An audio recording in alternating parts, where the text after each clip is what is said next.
Hello everyone, welcome to the lovely family of Arya Pathshala. Dreams find wings here.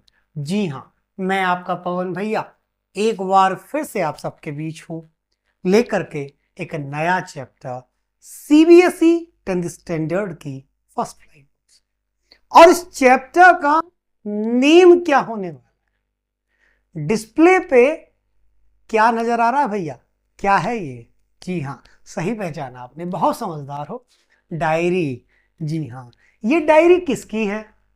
Display पे ये जो बच्ची हमको नजर आ रही है, ये प्यारी सी इनोसेंट सी बच्ची, कौन है ये बच्ची?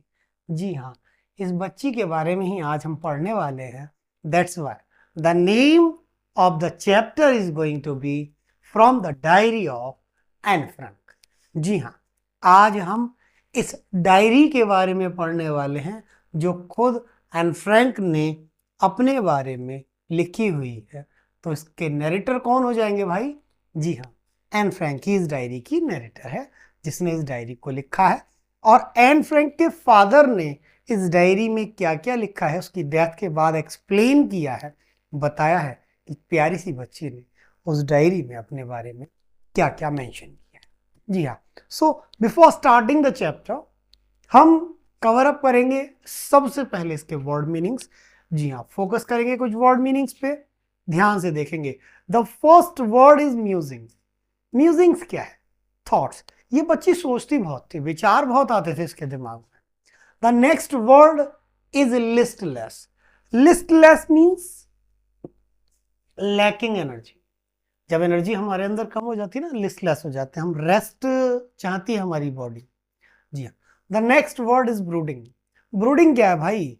Thinking seriously. जब हम किसी चीज को सीरियसली सोचते हैं ना, that's known as brooding.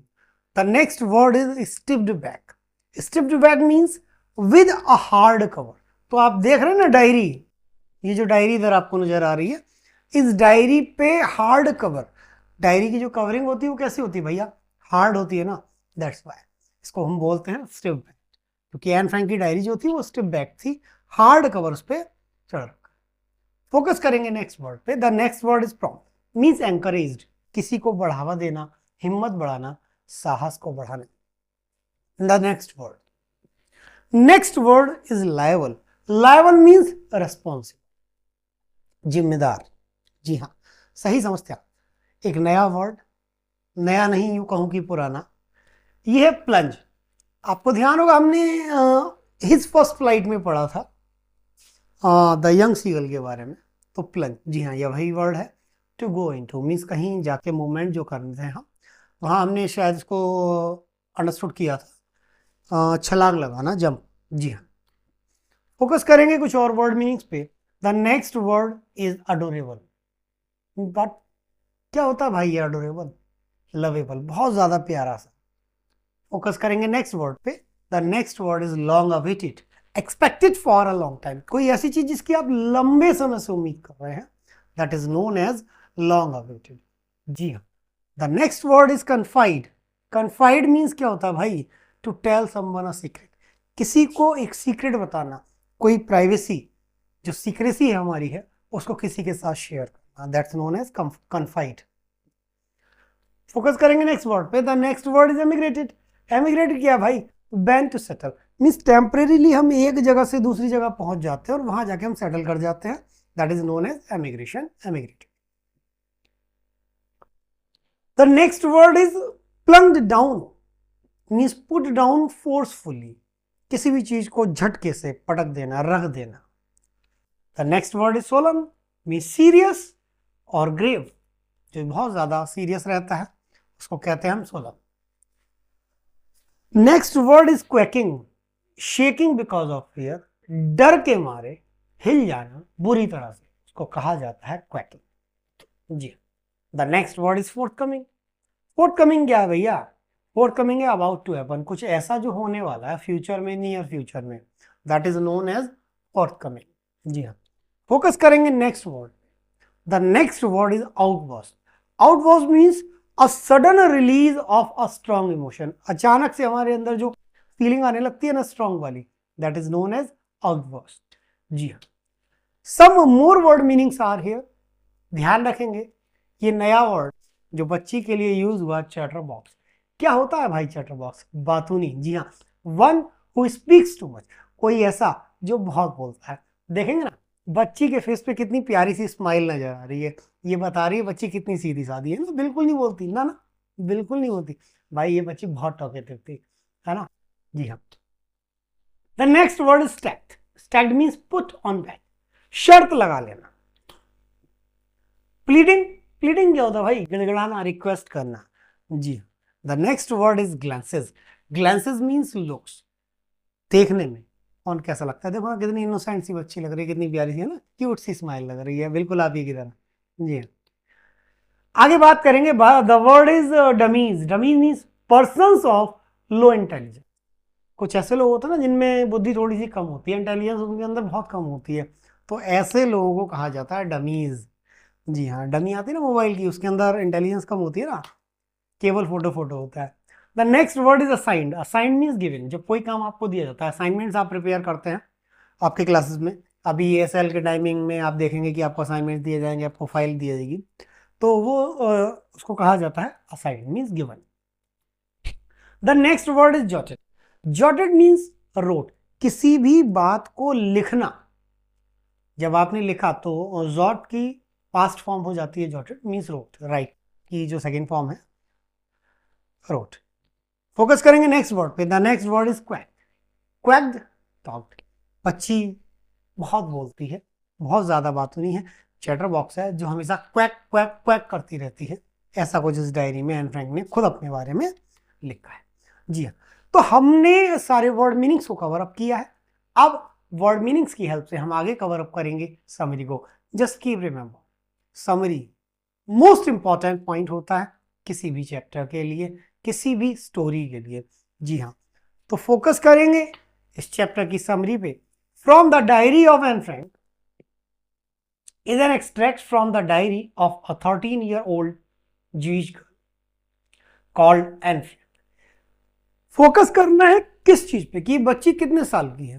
13 years की। हाँ, लगभग आप ही के एज की होगी, थोड़ा बहुत ऊपर नीचे, क्योंकि आप भी अभी इस समय में जब 10th स्टैंडर्ड में 13, 14, 15, 16 इसी रेंज में हम लोग रहते हैं, है ना। ज्यूइश गर्ल है, एन फ्रैंक। क्या नाम है बच्ची का? ध्यान रखेंगे, Anne Frank. In the absence of a true friend she wrote her experiences in a diary. अब हमें अपनी सारी बातों को शेयर करने के लिए एक सच्चा दोस्त होना चाहिए। अगर हमारे पास सच्चा दोस्त नहीं है तो हम एक डायरी का यूज करते हैं। 9th स्टैंडर्ड में आपने डायरी एंट्री पढ़ी होगी। क्या होता है भाई डायरी एंट्री? डायरी हमारी सबसे सच्ची दोस्त है, जो हमारी बातों को, हमारी प्राइवेसी को सिर्फ खुद तक रखती है। वो किसी से भी अपनी बातों को, हमारी बातों को किसी दूसरे के साथ शेयर नहीं करती, जब तक वो डायरी किसी और के हाथ ना लग जाए, वो डायरी को कोई और ना पढ़े, तब तक डायरी खुद किसी से जाके ये नहीं कहती भाई लो मुझे पढ़ लो। जी हाँ, एन फ्रैंक और Annelies Marie. Anne Frank was born in Germany in 1929। बच्ची का फुल नेम आपको ध्यान रखना है, एनालिज मैरी, जिसको शॉर्ट में हम एन फ्रैंक कहते हैं। Born in Germany in 1929। कहां जन्म हुआ भाई इसका? जर्मनी में जन्म हुआ। कौन से ईयर में हुआ? 1929 में हुआ। इन सारी बातों को ध्यान रखिएगा। Her family moved to Amsterdam during the Nazi occupation of Germany. जब जर्मनी में नाजी लोगों ने अटैक कर दिया और नाजी के सुप्रीम पावर में जर्मनी आ गया, उस टाइम में इस बच्ची की फैमिली को मूव करना पड़ा आम्स्टरडम में। जी हाँ, पूरी फैमिली माइग्रेट कर गई आम्स्टरडम में। As the Nazi occupation extended to the Netherlands, her family was trapped in आम। और जब नाजी ऑक्यूपेशन एक्सटेंड हुआ नीदरलैंड्स, मीन्स और ज्यादा आगे बढ़ता चला गया नीदरलैंड्स तक, तो इस बच्ची की फैमिली को ट्रैप्ड मीन्स हो जाता फंस जाना, तो पूरी फैमिली फंस के रह गई। कहां पे फंस के रह गई भाई? आम्स्टरडम में फंस के रह गई। जी हाँ, इन जुलाई 1942 they went into hiding inside secret rooms in her father Otto Frank's office for 2 years। तो जुलाई 1942 में उनको छुप के रहना। कहां छुप के रहना पड़ा भाई? उनके पापा, क्या नाम है पापा का? ध्यान रखेंगे, ओटो फ्रैंक, उनके ऑफिस में जो रूम्स थे वहां पे इन सबको छिप के रहना पड़ा, नाजीज से बच के रहना पड़ा। कितने टाइम के लिए? जी हाँ, सही पहचाना आपने, 2 years के लिए, 2 सालों के लिए। They were betrayed and transported to the concentration camp system where Anne and her sister died of typhus. इस कैंप में जब वो रहे लगातार 2 साल, आप कहीं बंद रहे, और वो भी ऐसे माहौल में जब आपको बांध के रख दिया जाए, बंधक बना के रख दिया जाए, तो ऐसे में आप क्या फील करेंगे, क्या आप पे बीतेगी? जी हाँ, तो एन और इसकी जो सिस्टर है वो दोनों की मौत हो गई टाइफस से। जी हाँ, बीमार पड़ गई दोनों और दोनों की death. When her father returned to his office, जब उसके पापा ऑफिस आए, he found that Anne's diary was saved and published it after her death in 1945। पिताजी जब ऑफिस पहुंचे, उन्होंने देखा कि एन की भी डेथ हो गई है, बेटी उनकी मर चुकी है, तो उन्होंने वहां सर्च किया कि क्या सेफ बचा हुआ है, तो वहां उनको सेफ मिली, उसकी सेफ मिली एक diary Anne Frank.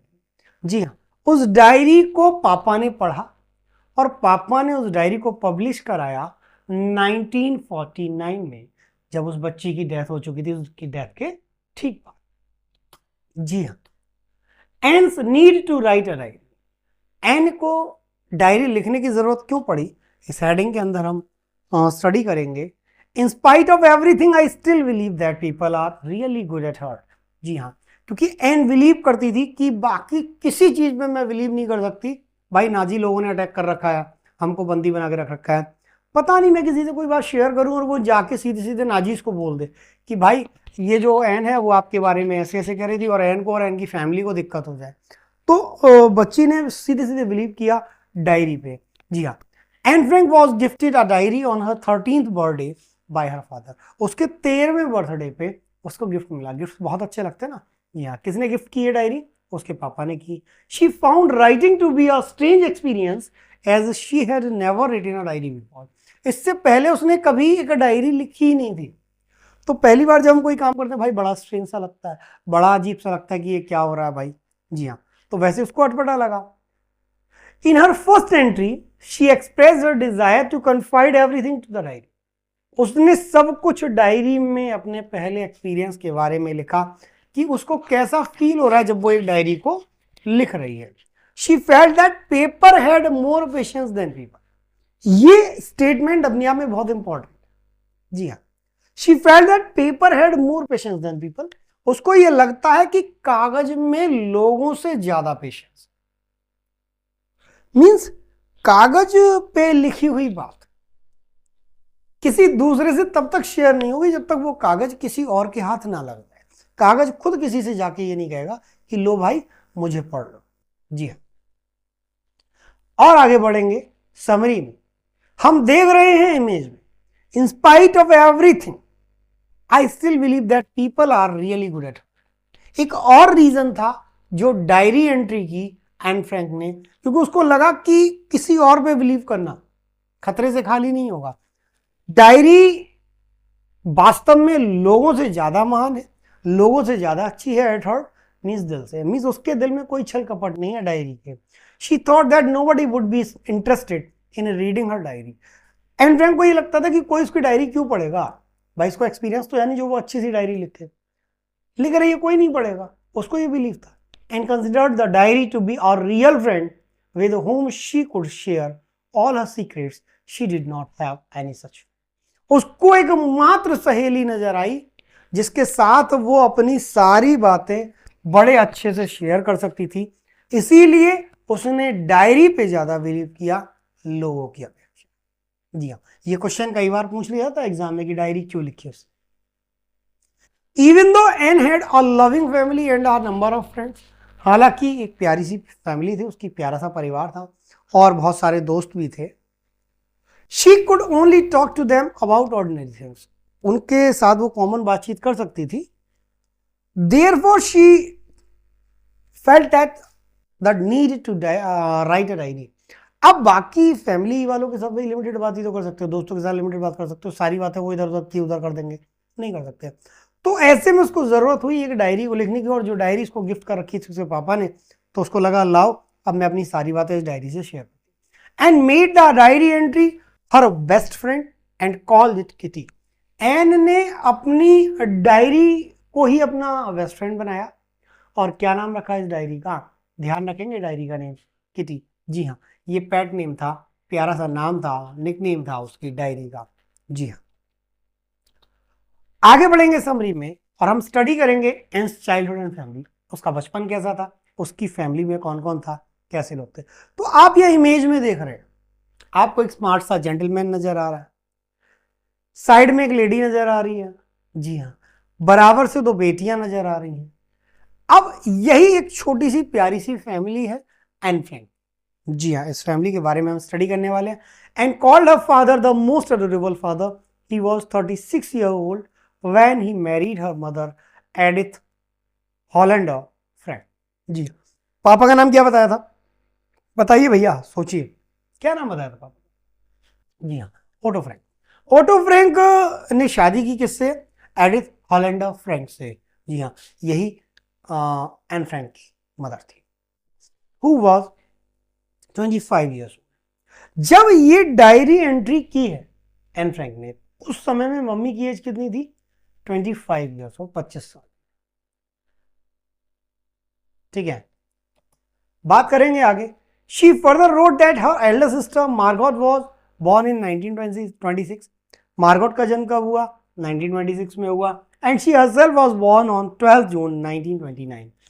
N Frank का जन्म कब हुआ, 12 जून 1929 को। Her family lived in Frankfurt till she was, जब तक वो 4 साल की थी, फैमिली कहाँ रहती थी, फ्रैंकफर्ट में रहती थी बचपन में। जी हाँ, उसके बाद तो वो आम्स्टरडम मूव कर गए थे और वहीं जाके फंस गए थे।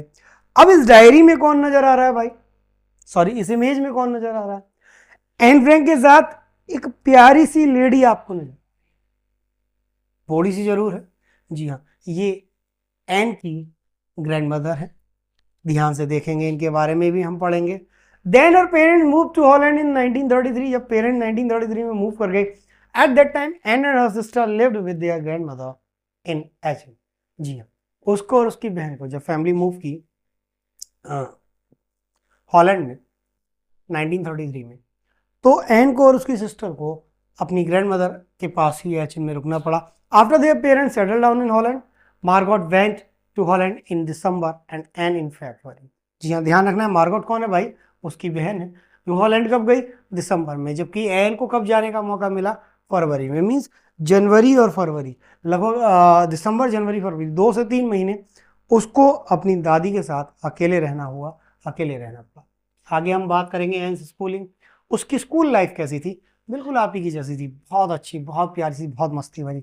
उस लाइफ के बारे में एन ने अपनी डायरी में लिखा, क्या लिखा, and studied at the Montessori nursery school.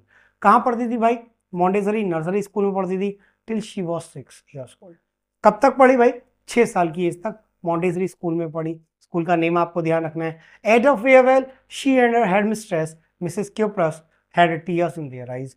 Farewell means जब डिपार्टिंग टाइम आया, तो आप अपने उन स्कूलिंग डेज को याद करिए जब आप किसी पर्टिकुलर स्कूल में 5th तक पढ़े हैं, 6 से आपको अलग जाना है, या 8 तक पढ़े हैं, 9 से आपको नए स्कूल में जाना है, जो पार्टिंग टाइम होता है, या आप सेम स्कूल में पढ़ रहे हैं और आपके स्कूल के किसी टीचर का, किसी प्रिंसिपल का ट्रांसफर हो जाता है, जिनसे आपका बहुत ज्यादा अटैचमेंट है, जिनसे आप बहुत ज्यादा, तो ऐसे में वो भी इमोशनल हो जाते हैं और आप भी इमोशनल हो जाते हैं। सेम एन फ्रैंक के साथ हुआ कि पार्टिंग टाइम पे दोनों की आंखों में आंसू थे। Mrs Kuperus gave her a heart breaking farewell. उन्होंने कहा भाई तुम्हें जाना तो है ही है, क्योंकि तुम्हारे पापा सेटल कर गए हैं, दैट्स वाई। एक हार्ट ब्रेकिंग मीन्स ऐसा लगा दोनों में कि जैसे दिल का रिश्ता है और वो दिल का रिश्ता जो है वो ब्रेक हो गया है, वो टूट गया है। जी हाँ, आगे हम स्टडी करेंगे समरी में द डेथ ऑफ एन्स ग्रैंडमदर, कि दादी जो है मरी, कब मरी, कैसे मरी, और उसकी डेथ का एन फ्रैंक पे क्या असर हुआ। तो हम फोकस करेंगे, स्टडी करेंगे। Anne had great love for her grandmother when her grandmother fell ill in the summer of 1941 and had an operation. जब दादी बीमार पड़ गई और 1941 में दादी का ऑपरेशन होना था, एन वॉज वेरी, बहुत ज्यादा दुखी हो गई बच्ची की, बताओ मेरी दादी का ऑपरेशन होगा। ऑपरेशन अपने आप में बहुत बड़ी चीज होती है ना भाई हम लोग के लिए। जी हाँ, जब हम छोटे होते हैं। हर grandmother died in January 1942। 1941 में दादी ऑपरेट हुई, कोई बीमारी हो गई, दादी को ऑपरेशन हुआ, और 1942 में अनफॉर्चुनेटली दादी की डेथ हो जाती है। So Anne lit a candle in her memory on her own birthday in June. तो एन फ्रैंक ने जब अपना बर्थडे सेलिब्रेट किया, इस चीज को भी ध्यान रखना है कि क्या प्रूफ करता है कि एन फ्रैंक अपनी दादी से बहुत प्यार करती थी। जी हाँ, तो ये प्रूफ करता है कि एन फ्रैंक ने अपने बर्थडे पे जून में जब अपना बर्थडे सेलिब्रेट किया बेटा, तो अपने बर्थडे पे एक स्पेशल कैंडल जलाई। किसके लिए जलाई भाई? दादी के लिए जलाई। ध्यान रखना इस बात को। Now and views towards school. School life हमने पढ़ा कि उसकी टीचर से बहुत बनती थी, प्रिंसिपल से बहुत बनती थी, और जब वो हॉलैंड से शिफ्ट कर गई आम्स्टरडम में तो हार्ट ब्रेकिंग पार्टिंग हुई, दोनों बहुत ज़्यादा इमोशनल थे। अब यहाँ स्कूलिंग की बात हम कर रहे हैं आम्स्टरडम में। After explaining about her life and started her diary entry for 20 June 1942, she started by writing about her day in school when the teachers were going to tell the result. All the students were afraid and they did not know who would enter the next class. भाई after exams, जब हम exams दे लेते हैं, exams हमारे conduct हो जाते हैं, उसके बाद जो टाइम आता है रिजल्ट का, तो रिजल्ट से पहले धड़कनें बढ़ जाती हैं, धक धक धक धक धक धक। क्यों बढ़ जाती हैं भाई? भाई उस टाइम में लगता है पता नहीं क्या होगा यार, अगले क्लास में जाएंगे या इसी में रुकना पड़ेगा, हम पास होंगे या फेल होंगे। तो ये सारा सिचुएशन एन की क्लास में भी चल रहा है। रिजल्ट डे वाले दिन के बारे में उसने यहाँ बताया। तो एन फ्रैंक ने क्या बताया? 2 boys CN and Jacques had put their entire holiday savings on their bet of who would. दो दोस्त, लड़के तो भाई ऐसा ही करते हैं, बोले अड्डा शर्त लगा ले, भाई तू पास नहीं होगा मैं पास होऊंगा, नहीं मैं पास हो जाऊंगा, कैसे भी हो जाऊंगा, तू पास नहीं होगा। तो दो दोस्तों में बैट लग गई, बोले ठीक है, जो जीतेगा वो अपने समर हॉलीडेज का जो भी पैसा होगा वो दूसरे को दे देगा, हारने वाला जीतने वाले को दे देगा पैसा। और उनमें शर्त लग गई। जी ठीक है। Anne was frustrated at their continuous arguing, so she would shout at them. However, they didn't shut. Anne Frank जो अपनी फ्रेंड्स के साथ वहां बैठी हुई थी, उसने नोटिस किया कि भाई ये दोस्त तो लड़ रहे हैं, ये दोनों लड़के लड़ रहे हैं। तो बहुत देर हो गई सुनते सुनते उन दोनों को। एन फ्रैंक को गुस्सा आ गया। फाइनली उसने उन दोनों को डांट दिया कि क्या फालतू की बातें करते हो, खुद तो नर्वस हुई, हमें भी नर्वस कर रहे हो रिजल्ट को लेकर। तो एन फ्रैंक ने उनको डांटा, लेकिन लड़कों पे भाई डांट का कोई असर नहीं होता। आप पे होता है क्या? कभी कभी थोड़ा थोड़ा, सब पे नहीं होता। 90% लड़कों पे डांट का फटकार का कोई असर नहीं होता। वो भी लड़कियों की कौन डरेगा भाई, नहीं डरता ना ये। तो उन दोनों ने अपने आर्ग्यूमेंट को, जो उनकी बहस चल रही थी कि तू पास होगा मैं पास होऊंगा, उसको उन्होंने कैरी ऑन किया और स्टॉप नहीं किया। However they didn't shut down, दोनों ने बातचीत करना बंद नहीं किया, दोनों लोगों ने बहस करना बंद नहीं किया। And knew that she and her friend Jeanne would go to the next class. जो उसकी फ्रेंड थी वो और वो एन फ्रेंड, उनको ये बिलीव था। लड़कियां अपने आप में कॉन्फिडेंट होती हैं, लड़के रिजल्ट से पहले ऐसी वैसी बातें करते हैं, लेकिन लड़कियां कॉन्फिडेंट होती हैं कि हम फेल होने वाले नहीं है, हम नेक्स्ट क्लास में जाने वाले हैं।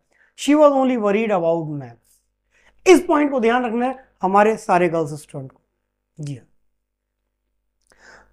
एक फैक्ट ये भी है कि गर्ल्स में मोस्टली, नॉट 100% बट हाँ मोस्टली मैथ्स का फोबिया होता है। लड़कियां मैथ्स से डरती हैं।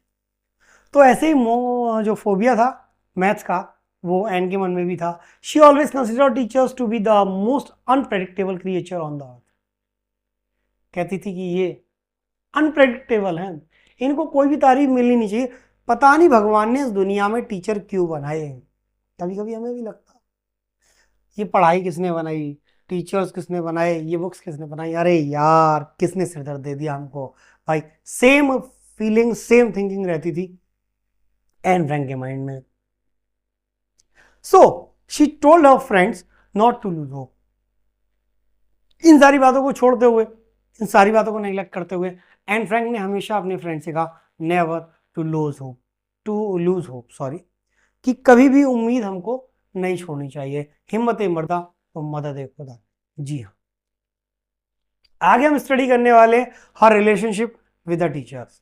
प्रिंसिपल के साथ हमने उसकी बॉन्डिंग अभी देखी। अब हम स्टडी करेंगे जो क्लास में टीचर्स होते हैं उनसे उसकी बॉन्डिंग कैसी है, बॉन्डिशन कैसी है। जी हाँ, Anne had 9 teachers, 7 men and 2 women। 9 teacher थे उसके स्कूल में, जिनमें 7 आदमी थे और 2 औरतें थी। 7 जेंट्स टीचर थे और 2 लेडी टीचर थी। And was a good student and had a good relationship with all the teachers except Mister Keesing. आप फील करिए आपकी बॉन्डिशन सारे टीचर्स से अच्छी होती है, एक या दो ऐसा होता है जिनसे या तो आपको बहुत डर लगता है या उनको आपसे बहुत ज़्यादा इरिटेशन होता है। कोई ना कोई आपकी हरकतें ऐसी होती हैं जो उनको याद आ जाती हैं, जो उनको इरिटेट करती हैं, फ्रस्ट्रेट करती हैं। जी हाँ, तो ऐसे ही एन के एक टीचर थे और क्या नाम था उनका टीचर का? जी हाँ, मिस्टर कीजिंग। जी हाँ, तो मैथ्स टीचर तो वैसे भी डांटते रहते हैं, फटकारते रहते हैं, बोले भाई आपकी मैथ्स बहुत कमज़ोर है। उन्होंने जरा डांट क्या दिया, हमको समझा क्या दिया, वो तो हमारे दुश्मन बन जाते हैं। लेकिन ऐसा नहीं होना चाहिए। He was always annoyed bye her talkative nature. तो मिस्टर कीजिंग एन के मैथ्स वीक होने से परेशान नहीं रहते थे, वो परेशान रहते थे उसके टॉकेटिव नेचर से। जी हाँ, just keep remember while you are in the class you must study very well, and the most important point, you must not disturb the class, disturb the lecture। जी हाँ, आपको क्लास को, teacher को, lecture को disturb नहीं करना होता है। ऐसे बच्चे टीचर को बेटर लगते हैं उन बच्चों से जो क्लास को डिस्टर्ब कर रहे हैं। आप मत पढ़िए, कम पढ़िए, थोड़ा पढ़िए, लेकिन क्लास को डिस्टर्ब मत करिए। कम से कम जो और पढ़ रहे हैं या पढ़ना चाह रहे हैं बेटा, उनको पढ़ने दीजिए। जी हाँ, तो इसके टॉकेटिव नेचर से टीचर बहुत परेशान थे। He used to give her extra homework as punishment. Teacher क्या करता है जब परेशान हो जाता है? आपको एक्स्ट्रा होमवर्क दे देता है, ये भी करके लाना है तुम्हें, ये भी करके लाना है तुम्हें, ये भी करके लाना है। वही एन फ्रैंक के साथ होता था। Once he punished her by asking her to write an essay on the topic of chatterbox. क्योंकि बोलती बहुत थी एन फ्रैंक, तो टीचर परेशान हो गए, बोले एक काम करना है तुम्हें, तुमने ना ऐसे लिख के लाना है। किस टॉपिक पे लिख के लाना है भाई? आज चैटर बॉक्स की बकैती बहुत पेलती है तुम, बातूनी बहुत हो, तो चैटर बॉक्स पे तुमको एक ऐसे लिख के लाना है। अब ऐसा टॉपिक आपको दे दिया जाए जिसका आपको कोई आगे पीछे का पता ही ना हो, क्या आप ऐसे लिखेंगे? जी हाँ, एन फ्रैंक ने अपने फ्रेंड की मदद से वो पूरा का पूरा ऐसे लिख दिया। Completion of extra homework. तो जो एक्स्ट्रा होमवर्क एन फ्रैंक को मिलता था वो कैसे करती थी, किसकी मदद से करती थी? आप पिक्चर में देखेंगे, इमेज में देखेंगे, एन फ्रैंक के बराबर से उसकी एक फ्रेंड बैठी हुई है। इस फ्रेंड की हेल्प से ही एन फ्रैंक अपने होमवर्क को पूरा कर लिया करती थी। कैसे करती थी वो बताती है। After completing a homework and started thinking about the essay, अच्छा तो बाकी सारा होमवर्क खत्म हो गया, एक होमवर्क बचा हुआ है जो एक्स्ट्रा में मिला हुआ है उसको। और वो एक्स्ट्रा, वो एडिशनल होमवर्क क्या है भाई? वो एक्स्ट्रा होमवर्क है कि उसको एक ऐसे लिखना है। और ऐसे किस टॉपिक पे लिखना है भाई? ऐसे लिखना है chatterbox. And was unable to understand what she could write in the essay. तो जब वो नहीं समझ पा रही है कि उसको ऐसे में क्या लिखना है, फाइनली शी स्टार्टेड राइटिंग, उसने लिखना शुरू किया to prove that talking was a necessity.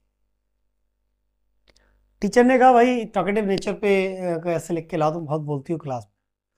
तो उसने अपने ऐसे में मेंशन किया टॉकिंग वॉज अ नेसेसिटी, बोलना बहुत ज्यादा जरूरी है, बहुत आवश्यक।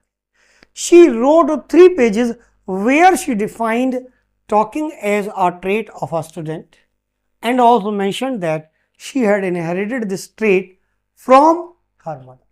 उसने कहा भाई एक बच्चे की क्वालिटी होती है, टैलेंट होता है बोलना, और ये क्वालिटी उसने इनहेरिट की है। कहाँ से इनहेरिट की है? अपनी मदर से, अपनी मम्मी से। बोले साहब सीधी बात है, मैंने तो बोलना अपनी मम्मी से सीखा, जो कुछ भी सीखा वो मम्मी से सीखा। मीन्स अच्छी बातें सीखी मम्मी से तो सीखी। अगर कहीं कुछ कह दिया जाए, बोले साहब ऐसे कौन करता है? बोले मम्मी करती, मम्मी सीखा। रील कौन बनाता? मम्मी बनाती, मम्मी सीखा। हम तो माँ बेटी दोनों मिलकर रील बना रही हैं। जी, तो वैसे एन फ्रैंक ने कहा, बोले सर बोलना एक स्टूडेंट की कला है, और ये कला मैंने इनहेरिट की है। किससे? अपनी मम्मी से। मम्मी से सीखा है साहब बोलना। Who was also very talkative. क्यों? कि मेरी मम्मी भी बहुत ज्यादा बात होनी है, पापा भी परेशान हो जाता है कई बार, बकर बकर करती रहती है हमेशा मम्मी। जी हाँ, मोर पनिशमेंट्स फॉर एन। अब एन को और क्या क्या पनिशमेंट मिले उनके बारे में हम यहाँ स्टडी करेंगे। मिस्टर कीजिंग ने कौन कौन से पनिशमेंट दिया। Mister Keesing read the essay in the class and laugh. जब एन फ्रैंक उस एसे को लेके पहुंची, मिस्टर कीजिंग की हंसी निकली। In another lesson when she talked she was punished again. अब अगला लेक्चर शुरू हुआ, मिस्टर कीजिंग ने उसको इग्नोर किया कि चलो कोई बात नहीं, बच्चे बोलते हैं और इसने ये ऐसे जो लिख के लाइए ठीक है। तो उन्होंने जब नेक्स्ट लेक्चर स्टार्ट किया तो फिर एन फ्रैंक ने बोलना स्टार्ट कर दिया। जब एन फ्रैंक ने फिर बोलना स्टार्ट किया, फिर दोबारा से बेचारी को पनिशमेंट मिल गया। क्या मिला? अब इस बार एक नया टॉपिक मिला है। He gave her another essay as a punishment on the topic an incorrigible chatterbox. Means एक ऐसा चैटरबॉक्स, एक ऐसी बातूनी लड़की जिसको कंट्रोल करना मुश्किल हो। Mister Keesing didn't complain for 2 lessons after she submitted the essay. मतलब भाई एक ऐसे पहले लिख लाई, एक ऐसे फिर लिख के लाती है। क्या लिख के लाई है? However during the third lesson he caught and talking again. एक तीसरा लेक्चर हुआ जिसमें फिर एन फ्रैंक को बात करते हुए उसने टीचर ने पकड़ लिया। मतलब एक लेक्चर सिंगल उनका ऐसा नहीं जा रहा जिस लेक्चर में, मैथ्स के लेक्चर में एन फ्रैंक बात नहीं कर रही है, बहुत ज्यादा बोल रही है। So he punished her again and asked her to write an essay on. अब नया टॉपिक आया। देखिए तीनों टॉपिक को आपको ध्यान रखना है। पहली बार में कौन सा टॉपिक दिया, सेकंड टाइम में कौन सा टॉपिक दिया, और थर्ड टाइम में जब तीसरी बार पकड़ी गई तो उन्होंने टॉपिक दिया quack quack quack sad mistress chatter. कि एक बातूनी लड़की जो हमेशा क्वैक क्वैक क्वैक करती रहती है, बोलती रहती है, शांत नहीं रहती, उस पर आपको एक ऐसे लिख के लाना है। This made and worried as she did not have anything to write about on that. अब भाई क्वैक क्वैक क्वैक के बारे में वो क्या लिखे, तो बहुत ज़्यादा परेशान हो गई थी एन फ्रैंक। तो एंस विटी नो होमवर्क, उसके जो बुद्धिमानी से उसने होमवर्क को कंप्लीट किया है, उसके बारे में हम यहाँ पढ़ने वाले हैं। And wanted to write something interesting and different this time। अब तीसरी बार पनिशमेंट मिला। वो कुछ ऐसा लिखना चाहती है कि टीचर को गुस्सा ना आए, हंसी आए। मीन्स वो अनॉय तो है, इरिटेट तो है, लेकिन थोड़ा सा उसको हंसी आ जाए, वो आगे पनिश ना करे। So with the help of a friend Sanne who was good at poetry, उसकी एक फ्रेंड थी सैने जो पोइट्री में बहुत ज़्यादा अच्छी थी, कविताएं लिखती थी। She wrote an essay in verse, उसने एक पोम लिखी। क्या लिखा उस होमवर्क में? The poem was about 3 baby ducklings of a father swan and a mother duck. इस पोम में उसने लिखा एक ऐसी फैमिली के बारे में जहाँ पापा हैं और मम्मी हैं, स्वान है ना, मदर डक, उनके बारे में लिखा। और उनके कितने बच्चे हैं भाई? 3 बच्चे हैं। The father swan bit the ducklings until they died because they quacked too much.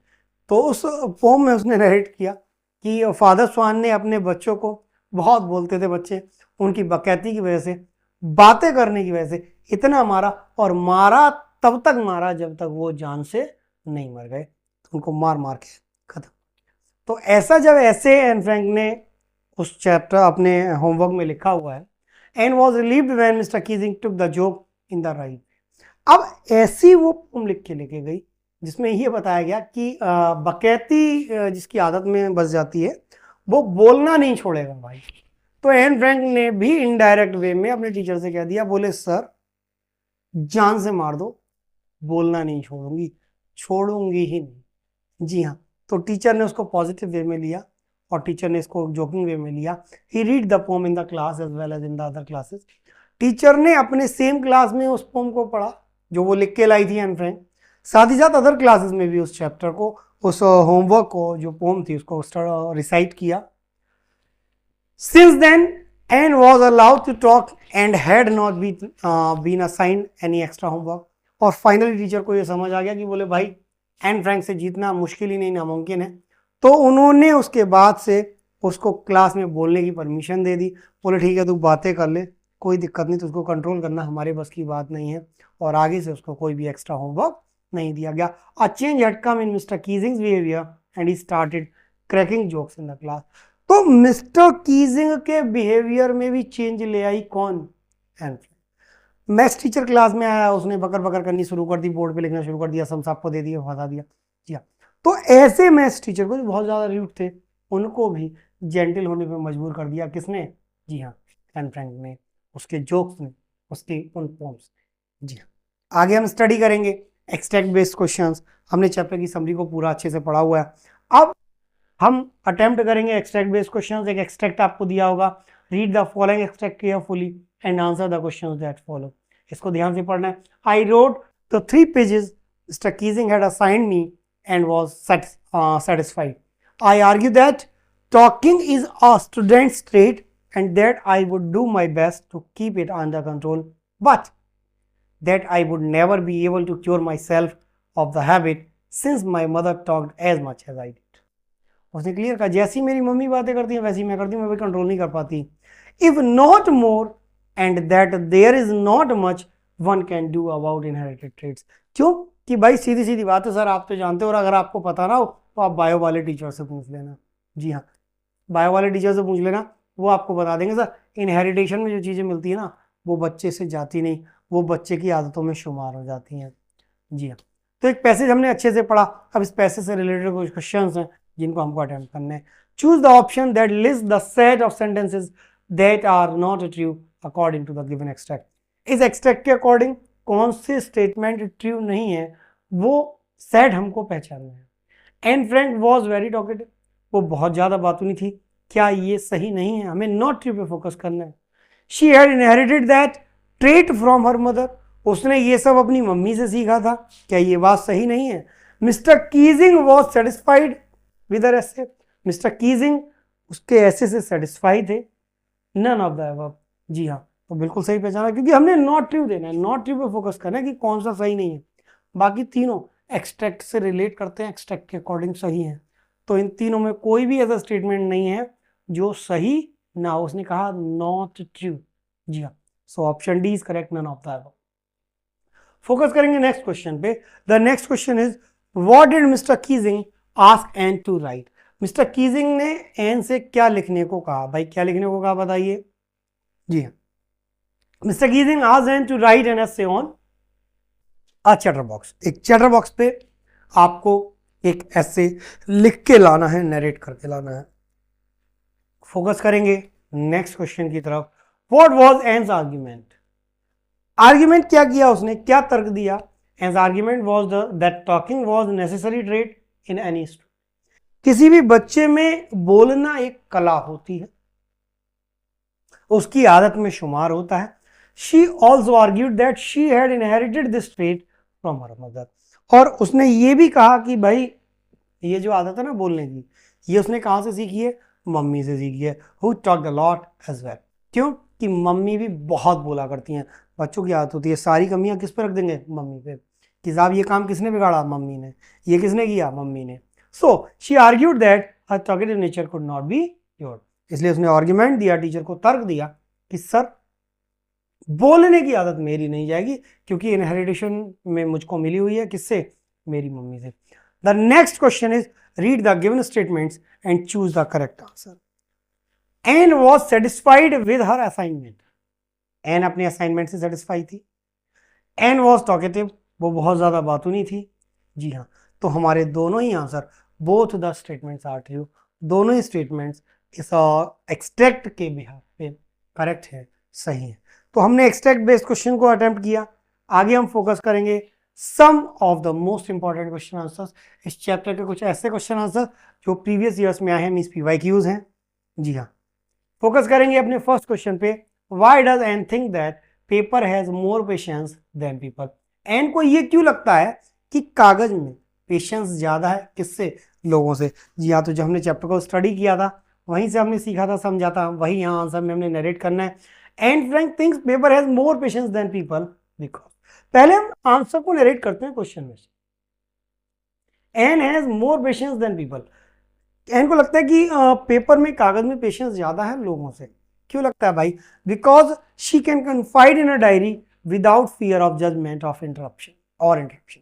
उसको लगता है कि मेरी डायरी बीच में इंटरप्ट नहीं करेगी, मुझे रोकेगी नहीं, या मेरे बारे में कोई जजमेंट नहीं करेगी कि ये कैसी लड़की है, अच्छी है या गलत। Allowing her to express her deepest thoughts. Diary उसको अलाउ करेगी कि जो उसके मन में आ रहा है, जो कुछ वो सोच रही है, वो सब कुछ लिख पाए। To express her deepest thoughts and feelings freely. जो उसके मन में आ रहा है वो फ्रीली शेयर कर सकती है। किसके साथ शेयर कर सकती है भाई? डायरी के साथ। दैट्स वाई उसको लगा कि डायरी में मैं अपना जो कुछ भी मुझको आता है वो मैं mention. The next question is Kitty was a trusted friend to Anne, elaborate. बात फिर से वहीं आ जाती है कि किटी कौन है भाई? किटी एन फ्रैंक की डायरी है और वो ट्रस्टेड है, सबसे ज्यादा बिलीवेबल फ्रेंड है एन फ्रैंक की। क्यों है ये हमने इस आंसर में मेंशन करना है। जी हाँ, तो हम मेंशन करेंगे आंसर में Kitty was a trusted friend to Anne because Kitty Anne की एक ट्रस्टेड फ्रेंड है। क्यों है भाई? किटी वॉज अ डायरी, क्योंकि किटी कोई जानवर नहीं है, कोई कुत्ता नहीं है, कोई इंसान नहीं है। किटी वॉज अ डायरी, वो एक डायरी है जो एन फ्रैंक को उसके 13 बर्थडे पे उसके फादर ने गिफ्ट की है। And use to write down all of her thoughts in Kitty. वो अपनी सारी बातें जो उसके मन में आती हैं वो किस में मेंशन करती है? किटी में मेंशन करती है। Kitty could never betray her secrets because Anne never planned to let anyone read her thoughts written in the diary. Kitty एक ऐसी फ्रेंड है जो उसकी बातों को किसी और के साथ शेयर नहीं करेगी, क्योंकि एन नहीं चाहती उसकी डायरी किसी के भी हाथ लगे। जो उसके मन की बातें हैं वो उसकी डायरी में उसकी फ्रेंड किटी में ही लिखी रहे। जी हाँ, फोकस करेंगे नेक्स्ट क्वेश्चन की तरफ। What tells you that Anne loved her grandmother? क्या आपको ये बताता है, दिखाता है, दर्शाता है कि एन फ्रैंक जो थी वो अपनी दादी से, ग्रैंड मदर से बहुत ज़्यादा प्यार करती थी? तो भाई सीधी बात है, हमने स्टडी किया था, चैप्टर हमने पढ़ा था कि एन फ्रैंक ने अपने बर्थडे पे जब दादी एक्सपायर हो गई थी एक एक्स्ट्रा कैंडल जलाई थी। जी हाँ, तो वही हमको करना है, यहाँ मेंशन करना है। Anne had great love for her grandmother when her grandmother fell ill in summer of 1941 and had an operation, she was very sad. तो एन फ्रैंक बहुत ज़्यादा दुखी हो गई थी जब दादी का ऑपरेशन होने वाला था। Her grandmother died in January 1942, जब दादी 1942 में गुजर गई। And lit a candle in her memory on her own birthday in June. तो जनवरी के बाद जून में जब एन का बर्थडे आया तो उस बर्थडे में एन फ्रैंक ने एक कैंडल स्पेशली जलाई। किसके लिए जलाई भाई? अपनी ग्रैंड मदर के लिए जलाई। This shows that Anne loved her grandmother very much. जी हाँ, यही ये दिखाता है कि एन फ्रैंक अपनी दादी से कितना ज्यादा प्यार करती थी। जी हाँ, फोकस करेंगे नेक्स्ट क्वेश्चन की तरफ। Why was Mr Keesing annoyed with Anne? What did he ask her to do? क्यों परेशान रहते थे? पहली बात तो करेंगे मिस्टर कीजिंग कौन थे भाई? उसके मैथ्स टीचर थे। जी हाँ, वो अनॉय मीन्स बहुत ज्यादा इरिटेट क्यों रहते थे, परेशान क्यों रहते थे, और क्या करने को कहा उन्होंने एन फ्रैंक से? जी हाँ, तो हम मेंशन करेंगे Mr Keesing the maths teacher was annoyed with Anne. कौन थे मिस्टर कीजिंग भाई? मैथ्स टीचर थे। अनॉयड रहते थे, किससे रहते थे? एन फ्रैंक से रहते थे। क्यों रहते थे? Because she talked too much in the class, क्योंकि वो क्लास में बहुत बातें करती थी। Mister Keesing gave her extra homework, और जब बातें करती थी मिस्टर कीजिंग परेशान हो जाते थे। क्या करते थे? He gave him extra homework as a punishment, punishment बतौर उसको एक्स्ट्रा होमवर्क मिलता था। He asked her to write an essay on the topic, उसको एक ऐसे लिखने के लिए भी दिया गया, और वो टॉपिक क्या था? Chatter box. जी हाँ, 3 ऐसे उसको लगातार लिखने के लिए दिए गए।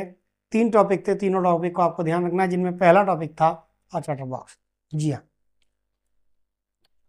फोकस करेंगे नेक्स्ट क्वेश्चन की तरफ। How did Anne justify her being a chatterbox in her essay? Anne ने मैथ्स टीचर मिस्टर कीजिंग को कैसे जस्टिफाई किया कि भाई वो जो चैटर बॉक्स है क्यों है? ये कैसे उसने जस्टिफाई किया? उसने कहा भाई ये ट्रेट होता है स्टूडेंट का। And justified her being a chatterbox in her essay by explaining that talking was a students trait, कि भाई ये एक बच्चे की कला होती है और उसमें होनी भी चाहिए। And she would try to control it, वो कोशिश करती थी उसको कंट्रोल करने की। However being talkative was incurable as she had inherited this trait from her mother and no one could cure and inherited. जी हाँ, उसने टीचर को ये भी कह के सेटिस्फाई करने की कोशिश की, बोले सर मैं मानती हूं कि मैं बातूनी नहीं हूं, लेकिन और मैं ये भी कहती हूँ कि मैं इसको कंट्रोल करने की कोशिश, बहुत कोशिश करती हूँ सर मैं आपकी बातों को फोकस करने की, कि सर मैं ना बोलूँ क्लास में, लेकिन क्या करूँ ये इनहेरिट हो रखा है मेरे को। किससे सीखा? मैंने मम्मी से सीखा। बोले भाई मम्मी से सीखा और आप तो जानते ही हैं, नहीं जानते तो हमारे बायो टीचर से पूछ लेना। बोले सर जो चीज़ें इनहेरिटेड ट्रेट होते हैं ना वो इंसान में रह ही जाते हैं, वो खत्म नहीं होते, वो उनको कोई भी क्योर नहीं कर सकता। जी हाँ, तो हमने कुछ शॉर्ट क्वेश्चंस को पढ़ा। अब हम फोकस करेंगे इस चैप्टर में हमने किन किन बातों को पढ़ा है, किन किन बातों को समझा है, वो कुछ इमेजेस के थ्रू हम एक बार रिकैप करने की कोशिश करेंगे। तो इस चैप्टर में हमने स्टडी किया, किसके बारे में स्टडी किया भाई? हमने स्टडी किया एक डायरी के बारे में। ये डायरी किसकी थी? एक प्यारी सी मासूम सी बच्ची की थी। क्या नाम था भाई इस बच्ची का? N Frank. जी हाँ, दैट्स वाई हमने यहाँ स्टडी किया from the diary of Anne Frank. अब इस इमेज में जो आपको थर्ड इमेज नजर आ रही है, इस इमेज में आपको क्या दिख रहा है? एक हार्ड कवर दिख रहा है। डायरी का जो कवर था वो हार्ड कवर था ना, वर्ड मीनिंग हमने पढ़ा था। Next, in spite of everything I still believe that people are really good at heart. Anne Frank ने क्या लिखा कि मैं बाकी लोगों से डायरी पे ज़्यादा बिलीव करती हूँ, क्योंकि जो डायरी है, जो पेपर है, वो गुड एट हार्ट, उसके दिल में कोई छल कपट नहीं। फैमिली में भाई कौन कौन थे? तो फैमिली में हम देख रहे हैं कि एन फ्रैंक के पापा थे, मम्मी थी और उसकी एक बहन थी, और खुद एन फ्रैंक। ये 4 मेंबर्स की फैमिली थी, और साथ में एक इनकी और फैमिली मेंबर थी। कौन थी भाई? वो थी इनकी ग्रैंड मदर। जी हाँ। तो इस तरीके से हमने ये देखा कि एन फ्रैंक की फैमिली को हमने स्टडी किया। एन फ्रैंक की फैमिली के साथ हमने उसकी स्कूलिंग लाइफ को देखा। स्कूलिंग लाइफ में हमने जहाँ एक तरफ देखा कि उसके जो टीचर थे क्यूप्रस, उनसे उसका बहुत ज़्यादा अटैचमेंट था। मीन्स जब पार्टिंग हुई तो हार्ट ब्रेकिंग पार्टिंग हुई। और यहाँ एक मैथ्स टीचर भी हमको नज़र आ रहे हैं। क्या नाम था भाई मैथ्स टीचर का? मिस्टर कीजिंग, जिन्होंने एन फ्रैंक को सिर्फ इसलिए पनिश किया क्योंकि क्लास में पढ़ाते समय बहुत ज़्यादा बोलती थी, डिस्टर्ब करती थी। जी हाँ। तो इस तरीके से हमने अपने पूरे चैप्टर को कवर अप किया है। मिलते हैं एक बार फिर से एक नए चैप्टर के साथ, एन फ्रैंक की तरह ही एक और बच्ची के साथ, जिसका नेम होने वाला है अमांडा। जी हाँ, हम फिर से मिलेंगे अमांडा पोम के साथ एक नए लेक्चर में। आपसे फिर मुलाकात होगी जल्दी। बने रहिएगा आर्य पाठशाला के साथ, अपने पवन भैया के साथ। क्यों? अरे भाई, हमने स्कोर करना है ना इंग्लिश में 80 आउट ऑफ 80। जी हाँ। मिलते हैं फिर से जल्दी एक नए लेक्चर के साथ। तब तक के लिए goodbye, bye bye, thank you.